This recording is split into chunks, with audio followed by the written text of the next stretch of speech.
This is the last part of the 5.3 to 5.5 notes. Notice I crossed out example 7. We're not going to do example 7. So we're going right on to the difference of two squares. Alright, so this is something that you're going to have to be able to recognize.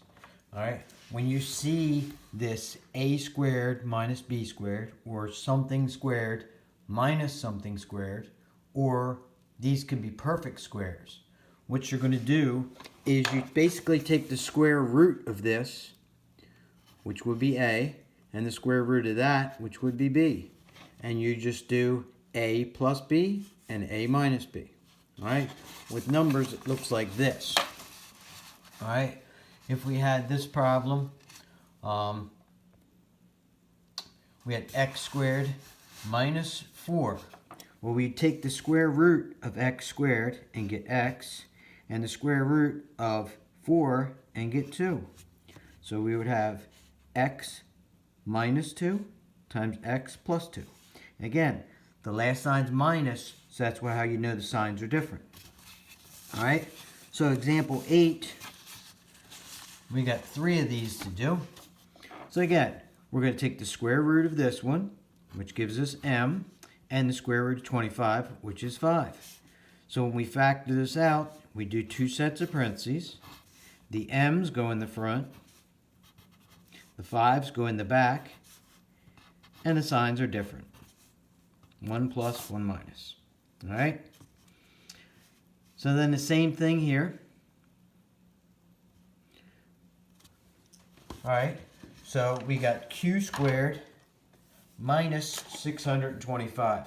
Now, the square roots that we're going to be doing are not going to be that big. I think I'm going to try to keep them all within reason.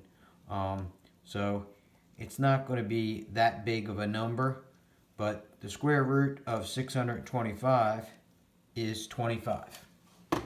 Alright, so we have square root of q is q, square root of 625 is 25. So again, we get two sets of parentheses, put the q's in the front, the 25's in the back, and then the signs are different. 1 plus, 1 minus. Alright? Now, even with the number up front, you're going to do this. So you're going to take the square root of the whole thing. So the square root of 9y squared is the same as the square root of 9 and the square root of y squared. So we get 3y. Square root of 16 is 4. So again, we do two sets of parentheses. Our 3y goes in the front, 4 goes in the back, and then the signs are different. Alright?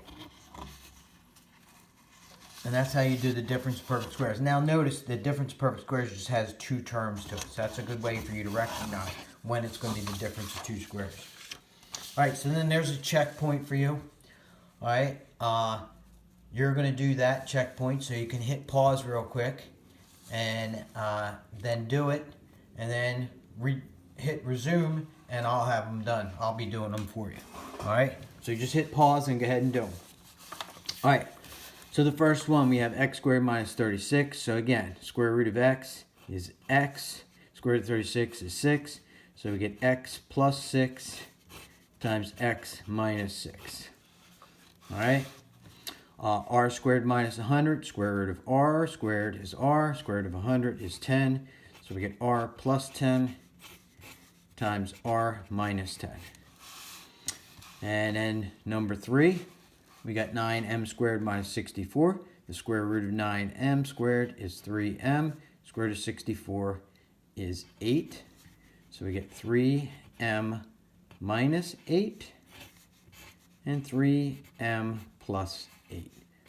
So the order you have the plus and minus sign doesn't matter as long as one is plus and one is minus. Alright, this next one we got 1/4 p squared minus 81. Well, the square root of 1/4 is 1/2.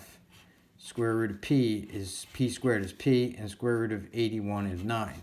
So we're going to get 1/2 p minus 9 and 1/2 p plus 9. Alright. Example 9 gives us an example of a quadratic equation that would contain these. So we're just basically going to do it the same way.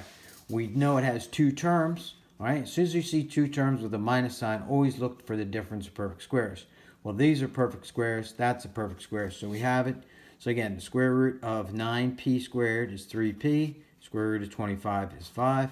So we get 3p plus 5 and 3p minus 5 equals 0. So we set 3p plus 5 equals 0.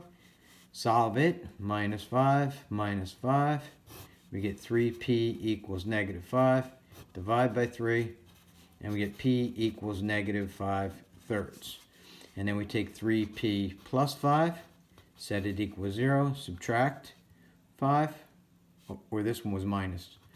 Alright. So we're going to add 5. And we get 3p equals 5. And we divide by 3. And we get p equals 5/3. Alright.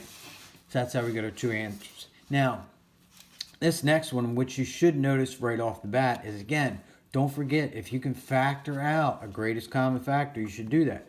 4 and 36 are both divisible by 4. So if we divide them both by 4 to start with, it leaves us with r squared minus 9 equals 0. And we still have the difference of perfect squares. So we're going to get, again, two sets of parentheses. Square root of r squared is r, so we put that in the front. Square root of 9 is 3, so we put that in the back. And then signs are different. And then we set them, since it's equal to 0, we solve. So r plus 3 equals 0. Subtract 3 from both sides, we get r equals negative 3. And r minus 3 equals 0. We add 3, and we get r equals 3. Alright? So that's solving equations when they have that square root in them, or the perfect squares. And that does it for the notes. Alright, that's it for your notes. So what I want you to do for homework for tonight is this 5.5 worksheet. Alright, so 5.5, what I want you to do is number 1, 2, and 3. And then this first column, 4 all the way down to 19. And then skip down to 28, 31, and 34. So those are the ones I want you to do.